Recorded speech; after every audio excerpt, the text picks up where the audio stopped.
Premio Nicolas Green, un'iniziativa che avete fatto come Istituto Rita Levi Montalcini per diffondere proprio nei ragazzi la cultura della donazione. Quanto è importante agire anche su queste tematiche sociali, preside?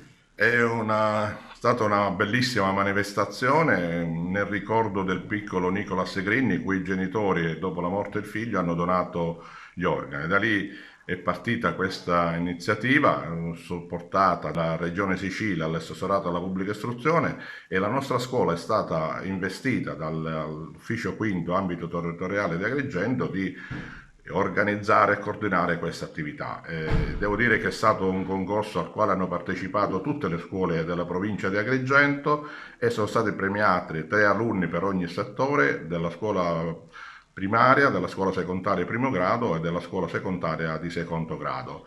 C'è stata la presenza della presidente regionale, la dottoressa Pisciotta, del presidente provinciale, dottore Loricella, e nonché dell'ufficio scolastico provinciale di Agrigento rappresentato dal dottor Di Michele. Ripeto, una manifestazione molto sentita, c'è stata la partecipazione molto sentita e la testimonianza dei due genitori cui hanno, alla morte dei loro figli, hanno donato i loro organi. Quindi i ragazzi hanno partecipato con interesse e con vivo entusiasmo ad un'iniziativa che vuole inculcare loro sempre la cultura della donazione. Farete altre iniziative a breve, prossimamente alla festa dell'albero nella giornata del 4 novembre?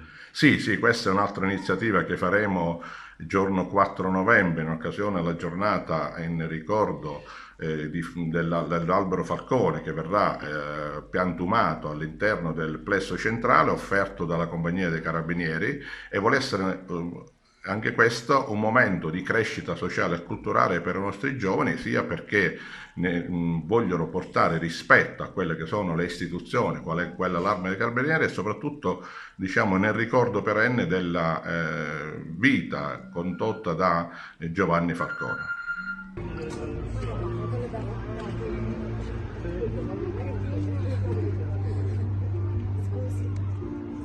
Signor Vitello, signor Vitello, fallo spostare.